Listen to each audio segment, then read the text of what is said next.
Yuneti, Magister Pendidikan, selaku dosen mengampu mata kuliah Manajemen Sekolah Dasar, serta teman-temanku yang berbahagia.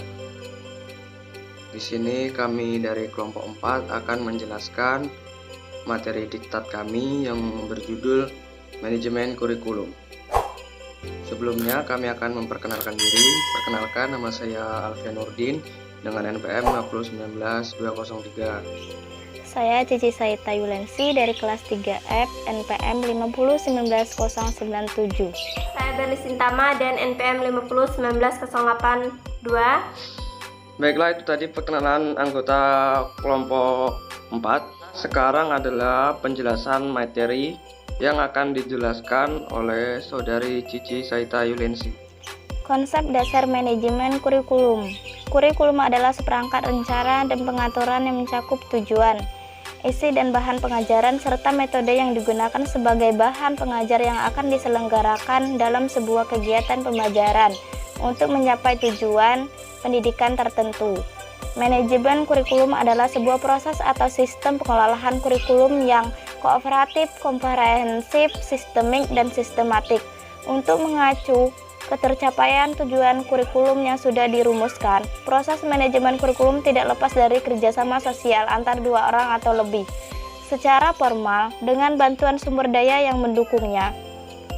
Pelaksanaannya dilakukan dengan metode kerja tertentu yang efektif dan efisien dari segi tenaga, biaya, serta mengacu pada tujuan kurikulum yang sudah ditentukan sebelumnya.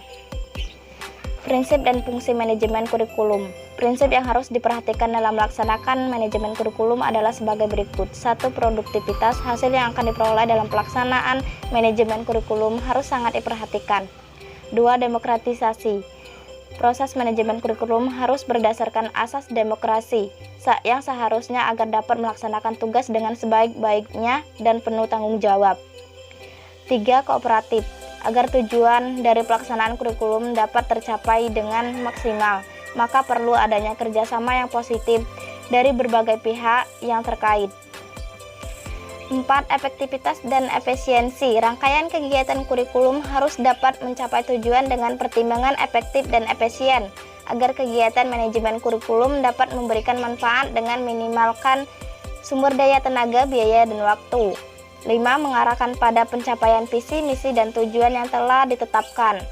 Adapun fungsi-fungsi dari manajemen kurikulum adalah sebagai berikut. 1. Meningkatkan efisiensi pemanfaatan sumber daya kurikulum karena berdayanya sumber dan komponen kurikulum dapat dilakukan dengan pengolahan yang terencana.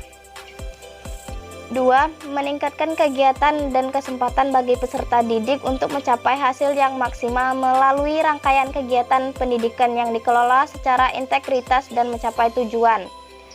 Ketiga, meningkatkan motivasi pada kinerja guru dan aktivitas siswa karena adanya dukungan positif yang diciptakan dalam kegiatan pengelola kurikulum. 4. Meningkatkan partisipasi masyarakat untuk membantu pengembangan kurikulum. Kurikulum yang dikelola secara profesional akan melibatkan masyarakat dalam memberi masukan supaya dalam sumber belajar disesuaikan dengan kebutuhan setempat.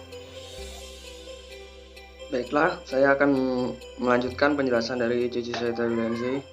Ruang lingkup manajemen kurikulum. Manajemen kurikulum adalah bagian dari studi kurikulum. Para ahli pendidikan pada umumnya telah mengenal bahwa kurikulum adalah suatu cabang dari disiplin ilmu pendidikan yang mempunyai ruang lingkup sangat luas. Ruang lingkup manajemen kurikulum adalah 1. Manajemen perencanaan. Yang kedua, manajemen pelaksanaan kurikulum. Yang ketiga, supervisi pelaksanaan kurikulum. Yang keempat, pemantauan dan penilaian kurikulum. Yang kelima, perbaikan kurikulum. Dan yang keenam, desentralisasi dan sentralisasi pengembangan kurikulum. 1. Manajemen perencanaan kurikulum. Perencanaan kurikulum adalah perencanaan kesempatan-kesempatan belajar yang dimaksudkan untuk membina siswa ke arah perubahan tingkah laku yang diinginkan dan menilai sampai mana perubahan-perubahan yang telah terjadi pada siswa.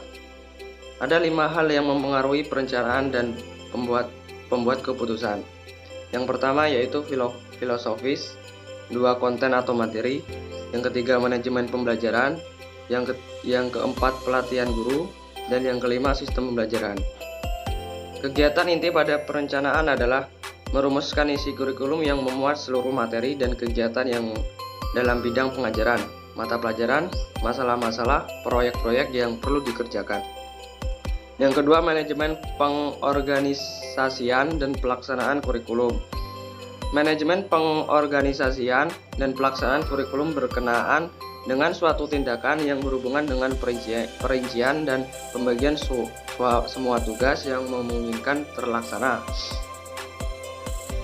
Manajemen pelaksanaan kurikulum bertujuan supaya kurikulum dapat terlaksana dengan baik. Pelaksanaan kurikulum dibagi menjadi dua. Satu, pelaksanaan kurikulum tingkat sekolah.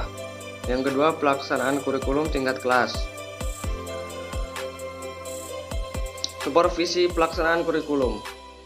Supervisi atau pemantauan kurikulum adalah kemampuan informasi berdasarkan data yang tepat, akurat, dan lengkap tentang pelaksanaan kurikulum dalam jangka waktu tertentu oleh pemantau ahli untuk mengatasi permasalahan dalam kurikulum. Pelaksanaan kurikulum di dalam pendidikan harus dipantau untuk meningkatkan efektivitasnya. Secara garis besar, pemantauan kurikulum bertujuan untuk mengumpulkan seluruh informasi yang diperlukan untuk pengambilan keputusan dalam memecahkan suatu masalah. Dalam tataran praktis, pemantauan kurikulum memuat beberapa aspek, yaitu yang pertama, peserta didik.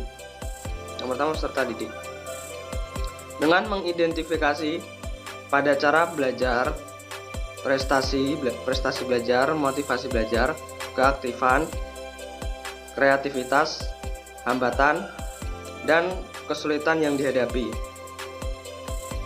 Dan yang kedua, tenaga pengajar. Dengan memantau pada pelaksanaan tanggung jawab, kemampuan pribadi, kemampuan kemasyarakatan, kemampuan profesional, dan loyalitas terhadap atasan. Yang ketiga, media pengajar. Dengan melihat pada jenis media yang digunakan, cara penggunaan media, pengadaan media, pemeliharaan dan perawatan media. Yang keempat, prosedur penilaian. Instrumen yang dihadapi siswa, pelaksanaan penilaian, pelaporan hasil penilaian. Jumlah lulusan, kategori, jenjang, jenis kelamin, kelompok, usia, dan kualitas kemampuan lulusan. Saya Berli Sintama. Di sini saya akan melanjutkan materi tentang penilaian kurikulum, perbaikan kurikulum, sentralisasi dan desentralisasi kurikulum. Penilaian kurikulum atau disebut juga dengan evaluasi kurikulum. Ini merupakan bagian dari sistem manajemen bertujuan untuk mengumpulkan, menganalisis, dan menjadikan data untuk penentuan keputusan mengenai kurikulum apakah dapat direvisi atau harus diganti. Model evaluasi kurikulum secara garis besar terdiri dari 4. Yang pertama, measurement, kedua, congruence, ketiga, illumination, dan yang terakhir ada educational system evolution. Perbaikan kurikulum ini bersifat dinamis. Hal ini sangat dipengaruhi oleh perubahan lingkungan. Intinya, perbaikan kurikulum ini sangat bagus untuk kualitas pendidikan.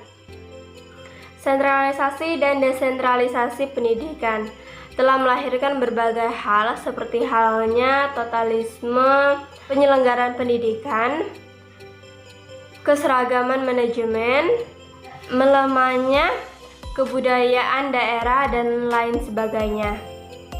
Beberapa alasan mendasari desentralisasi yaitu ada mendorong partisipasi secara luas, memberi peluang secara optimal, mengakomodasi kepentingan politik, dan lain sebagainya. Baiklah, itu tadi penjelasan materi dari kelompok kami. Apabila ada kesalahan, kami minta maaf. Kepada Allah kami mohon ampun. Terima kasih. Wabillahi taufiq wal hidayah. Wassalamualaikum warahmatullahi wabarakatuh.